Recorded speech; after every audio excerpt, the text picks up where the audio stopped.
Pada zaman dahulu kala, bertahtalah seorang raja penerus dinasti Sasaniyah di semenanjung India dan Tiongkok. Raja tersebut memiliki pasukan yang kuat, pengawal pribadi yang setia, serta para pelayan yang cekatan. Sang raja mempunyai dua anak laki-laki, keduanya pemberani dan gemar menunggang kuda. Anak raja yang pertama lebih pandai menunggang kuda dibandingkan adiknya. Sepeninggal sang ayah, kerajaan diwariskan kepada anak tertua yang bernama Raja Syahrayar. Ia memerintah dengan cara yang adil dan, tentu saja, rakyat menyayanginya. Adik Raja Syahrayar bernama Raja Syahzaman. Ia memperoleh amanah untuk memerintah wilayah Samarkand yang tidak termasuk Jazirah Arab. Segala aktivitas di kedua kerajaan tersebut berjalan lancar, sebab kedua raja yang kakak beradik itu, menurut pandangan rakyat di kerajaan masing-masing, adalah hakim yang adil. Selama 20 tahun,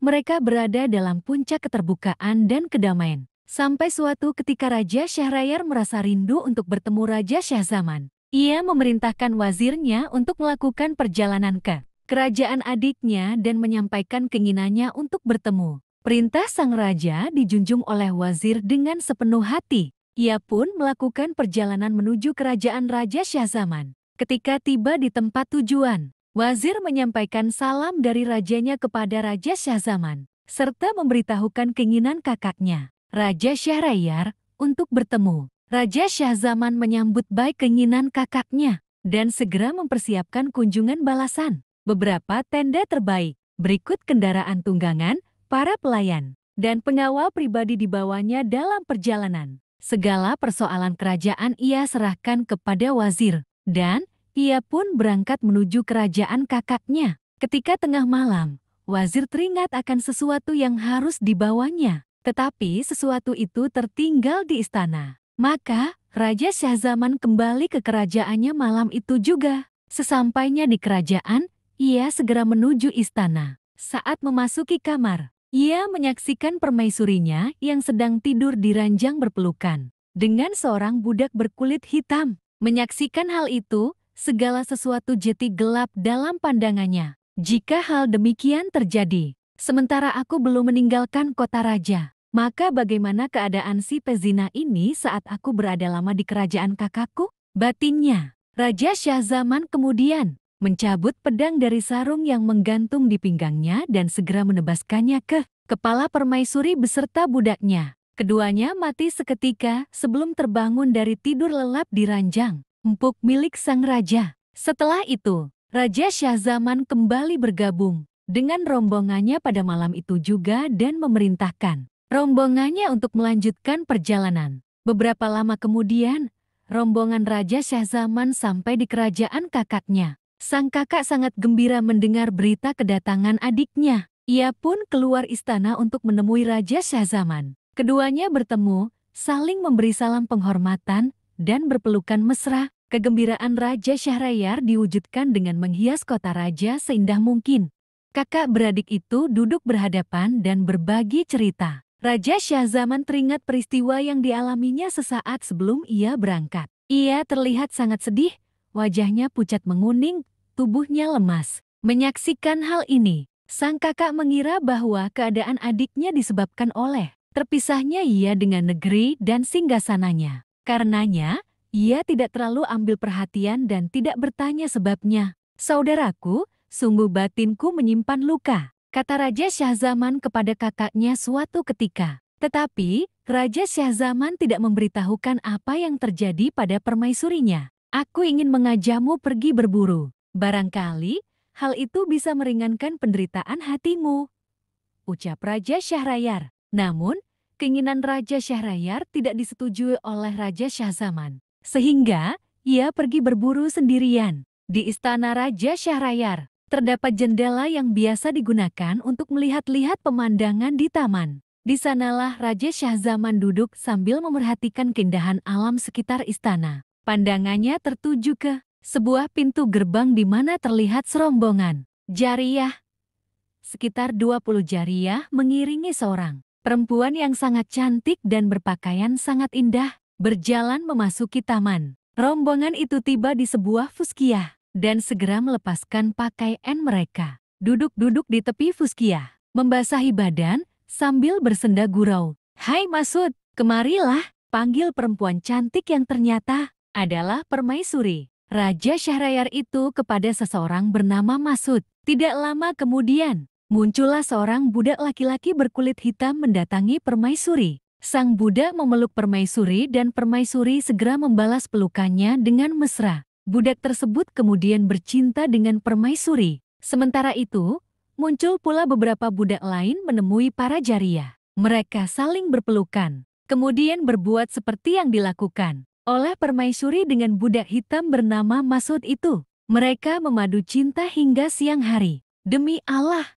bencana yang menimpaku lebih ringan daripada yang kulihat saat ini," ucap Raja Syahzaman kepada dirinya sendiri ketika menyaksikan pemandangan tak senonoh itu. Raja Syahzaman benar-benar merasakan ringannya beban yang sedang ditanggungnya. "Sungguh, beban kakakku lebih berat dari yang kutanggung," batin Raja Syahzaman.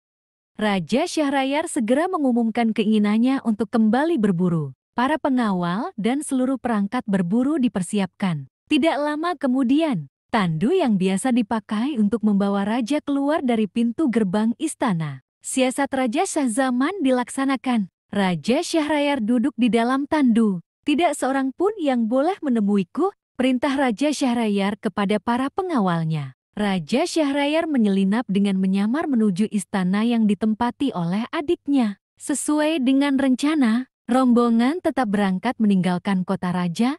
Sementara itu, Raja Syahrayar segera menemui adiknya dan keduanya menuju jendela untuk membuktikan kebenaran peristiwa yang pernah disaksikan oleh adiknya. Tidak berapa lama, mereka berdua melihat beberapa jariah mengiringi permaisuri menuju taman. Kemudian, muncul budak-budak berkulit hitam. Kedua raja kakak beradik itu menyaksikan perbuatan mesum yang dilakukan permaisuri dan para jariah dengan para budak laki-laki. Perbuatan mereka berlangsung hingga sore hari. Menyaksikan peristiwa itu, pikiran Raja Syahrayar serasa terbang dari kepalanya. "Mari kita tinggalkan kerajaan ini sejauh-jauhnya. Kita tidak perlu memiliki kerajaan seperti ini. Sebaiknya kita melakukan perjalanan jauh untuk mengetahui apakah ada bencana yang lebih besar daripada bencana yang menyiksaku ini," ucap Raja Syahrayar kepada Raja Syahzaman.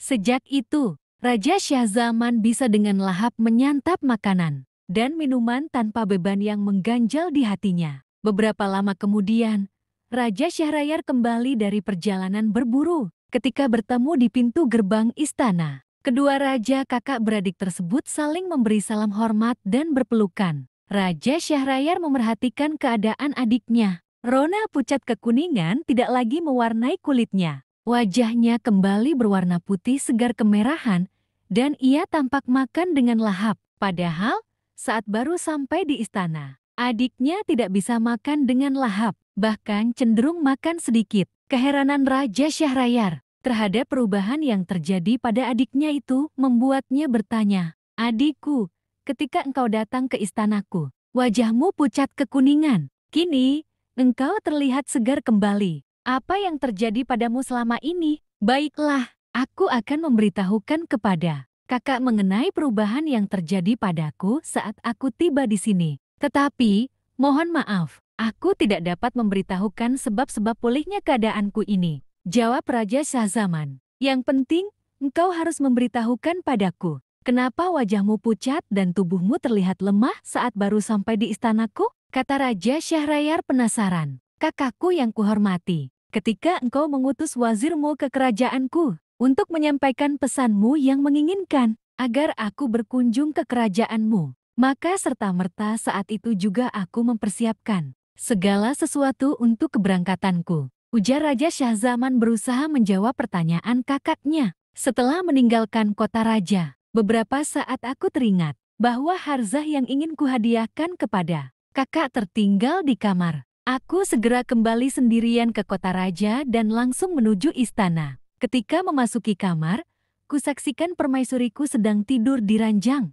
berpelukan dengan salah satu budakku. Dengan penuh kebencian, kubunuh keduanya. Demikianlah, saat tiba di istanamu, aku masih terbayang oleh peristiwa yang baru saja kualami. Hal itulah yang membuat mukaku pucat dan tubuhku lemas. Dan, sekali lagi mohon maaf, aku tidak dapat memberitahukan kepadamu mengenai sebab pulihnya keadaanku. Demi Allah, engkau harus memberitahukan sebab pulihnya keadaanmu seperti semula. Pinta Raja Syahrayar. Melihat kesungguhan dan kekerasan hati kakaknya, Raja Syahzaman membeberkan seluruh peristiwa yang dilihatnya di taman istana. Setelah mendengarkan penuturan adiknya mengenai perbuatan permaisurinya bersama para budak, Raja Syahrayar berkata, "Aku hendak menyaksikannya dengan mata kepalaku sendiri. Kalau demikian, kakak mesti mengumumkan kepada halayak bahwa kakak ingin kembali pergi berburu. Setelah itu, kakak bersembunyi di tempatku untuk menyaksikan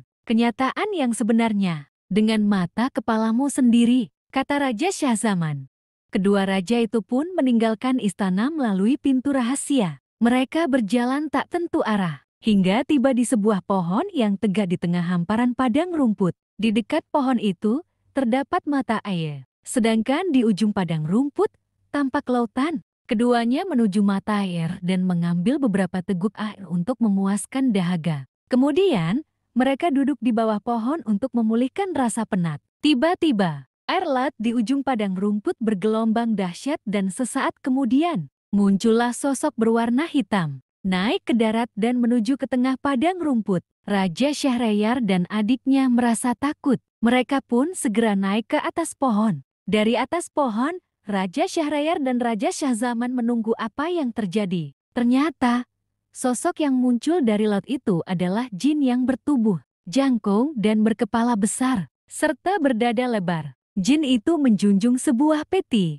Ketika tiba di dekat pohon yang di atasnya, bersembunyi kedua raja kakak beradik itu. Jin duduk di bawahnya dan membuka peti. Dari dalam peti, dikeluarkannya sebuah botol. Ketika tutup botol itu dibukanya, muncullah seorang wanita yang sangat cantik. Wajahnya bersinar bagaikan matahari, yang dalam syair disebutkan, "Mentari terbit di balik mendung dan siang pun menyingsing. Dengan sinar sang mentari, temaram fajar menyala. Dari sinarnya, muncullah mentari-mentari kecil berkilauan menyeruak pagi, menantang cahaya bulan yang terlambat pulang. Seluruh penghuni cakrawala tertunduk hina saat sinar mentari mencecar, menyingkap tabir gulita. Namun, ketika kilat-kilat menampakkan keganasan sang mentari merebaklah. Tetes-tetes air mata awan di sekitar pelangi membentuk ribuan hujan di hamparan bumi. Hai, putri yang menawan hati, aku telah menyembunyikanmu di malam pengantin itu. Kini, saatnya aku tidur, melepaskan rasa lelahku, ucap Jin. Kemudian, Jin merebahkan dirinya di paha wanita cantik dan tertidur pulas. Wanita cantik menengadah ke atas pohon tatkala dirasa ada gerakan aneh di sana. Ia pun melihat Raja Syahrayar dan adiknya bersembunyi di atas pohon. "Ses, turunlah kalian. Jangan takut pada jin ifrit ini. Lah sudah tidur pulas," kata wanita cantik itu dengan suara yang lirih sambil memberikan isyarat kepada Raja Syahrayar dan Raja Syahzaman agar turun. "Engkau harus bersumpah demi Allah," sahut Raja Syahrayar dan Raja Syahzaman hampir bersamaan. "Baiklah, demi Allah, kalian harus turun segera jika tidak ingin ketahuan oleh si ifrit ini. Sungguh, ia adalah jin yang sangat kejam," ujar wanita cantik itu. Raja Syahrayar dan Raja Syahzaman merasa gentar. Mereka pun segera turun perlahan. Setelah meletakkan kepala jin ifrit yang sedang tertidur pulas di tanah, wanita cantik itu bangkit. "Ayo, kalian berdua," pinta wanita itu. "Tusuklah jin ini dengan senjata kalian. Tusuklah segera. Jika tidak, ia akan segera membunuhmu saat bangun tidur." "Turutilah kata-katanya," kata Raja Syahrayar kepada adiknya. Namun, Raja Syahzaman menolaknya. "Aku tak akan melakukannya sebelum kakak melakukannya lebih dulu," balas Raja Syahzaman. Baik Raja Syahrayar maupun Raja Syahzaman mulai tertarik pada kecantikan wanita itu, bahkan mereka menyatakan hendak menikahinya. "Aku tak akan memenuhi permintaan kalian sebelum kalian melakukannya. Ayolah, jika tidak, jin ini akan segera mengetahui kalian," kata wanita itu memaksa. Maka, Raja Syahrayar dan Raja Syahzaman segera melakukan apa yang dikehendaki oleh wanita itu. Keduanya menikam jin ifrit hingga tewas. "Cukup, cukup, jin ini sudah mati," kata wanita itu. Kemudian, wanita itu mengeluarkan sebuah bungkusan yang berisi seuntai kalung. Seraya bertanya, apakah kalian tahu apa maksudku mengeluarkan benda ini? Sungguh, kami tidak mengetahuinya, jawab Raja Syahrayar dan Raja Syahzaman bersamaan. Ketahuilah, ini adalah seuntai kalung yang terdiri dari 570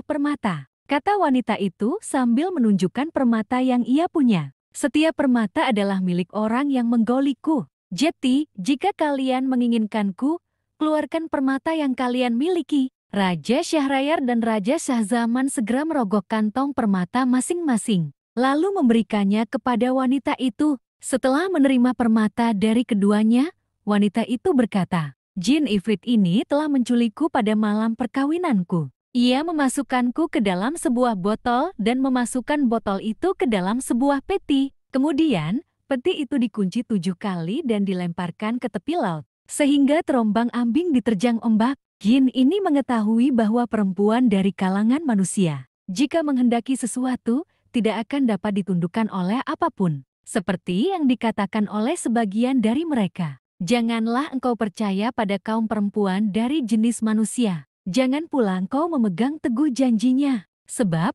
rasa senang dan kebencian mereka tergantung pada kemaluan mereka. Mereka senantiasa menampakkan fata morgana. Cinta dan pengkhianatan adalah rajutan kapas pada gaun mereka. Ingatlah kisah Nabi Yusuf, ambillah pelajaran darinya, sebagai bekal kewaspadaan atas tipu daya mereka. Engkau tentu tahu kisah iblis yang durhaka mengusir Adam dari surga dan perempuan jati salah satu sebabnya. Raja Syahrayar dan Raja Syahzaman sangat kagum pada ungkapan wanita cantik itu. Jika ini memang benar-benar Jin Ifrit dan ia mengalami hal yang lebih sial dari kita berdua, maka peristiwa ini menjadi hiburan bagi kesedihan kita, kata Raja Syahrayar dan Raja Syahzaman hampir bersamaan. Sejak itu, Raja Syahrayar memperistri wanita-wanita di kerajaannya sebagai pengganti permaisuri. Namun, para wanita itu tidak dapat bertahan lama menjadi permaisuri. Bahkan, umur mereka tidak sampai lebih dari 1 malam. Sebab, setiap selesai merenggut keperawanan permaisuri barunya, Raja Syahrayar membunuhnya. Hal ini berlangsung selama 3 tahun. Warga kerajaan menjadi gempar dan beberapa melarikan diri dari kerajaan untuk menyelamatkan putri-putri mereka. Demikianlah, di kota raja tidak tersisa satu perempuan pun yang sanggup hidup lama ketika diperistri dan digauli oleh sang raja. Pada suatu hari, seperti biasa, Raja Syahrayar memerintahkan wazirnya untuk mencarikan istri. Sang wazir pun segera meninggalkan istana, mencari wanita untuk dijadikan permaisuri raja. Namun, wazir belum juga mendapatkan hasil, sehingga ia memutuskan untuk kembali ke rumahnya. Ia pulang dalam keadaan kecewa karena tidak berhasil memenuhi keinginan sang raja, serta merasa takut kena hukuman. Wazir memiliki 2 orang putri yang cantik dan pintar. Putri tertua bernama Syahrazad, sedangkan adiknya bernama Dunyazad. Syahrazad adalah gadis yang sangat khas akan ilmu. Ia telah membaca berbagai kitab sejarah kehidupan para raja zaman lampau. Ia juga telah membaca kitab-kitab tentang bangsa-bangsa kuno. Ia bahkan telah memiliki 1000 kitab yang meliputi kitab sejarah umat-umat dahulu, raja-raja yang kesepian, dan kisah-kisah para penyair. Kata Syahrazad ketika melihat ayahnya pulang dalam keadaan murung. Ayah seperti sedang menanggung beban kesedihan. Padahal para penyair menyatakan, katakanlah kepada orang yang sedang menanggung beban kesedihan. Sesungguhnya beban kesedihan tidak akan berlangsung lama, bagaikan rasa riang dan bahagia yang segera menghilang dari pandangan. Seperti itulah beban kesedihan menghilang dari jiwa. Setelah mendengar ucapan anaknya, sang wazir menceritakan beban pikirannya mengenai peristiwa yang terjadi dengan raja dari awal sampai akhir. Wahai ayahku, demi Allah, kawinkanlah aku dengan raja, sebab dengan menjadi permaisurinya, barangkali aku tetap bisa hidup atau menjadi tebusan bagi gadis-gadis lain yang ingin bebas dari kekuasaannya. Ucap Syahrazad, demi Allah, janganlah engkau membahayakan dirimu sendiri, ayah. Aku harus menjadi permaisuri raja agar bisa menyelamatkan perempuan-perempuan lain. Syahrazad berkeras hati. Aku khawatir engkau akan mengalami kejadian seperti yang dialami oleh keledai dan sapi bersama pemilik ladang. Apakah yang terjadi pada kedua hewan itu? Ayah, tanya Syahrazad penasaran. Wazir pun bercerita.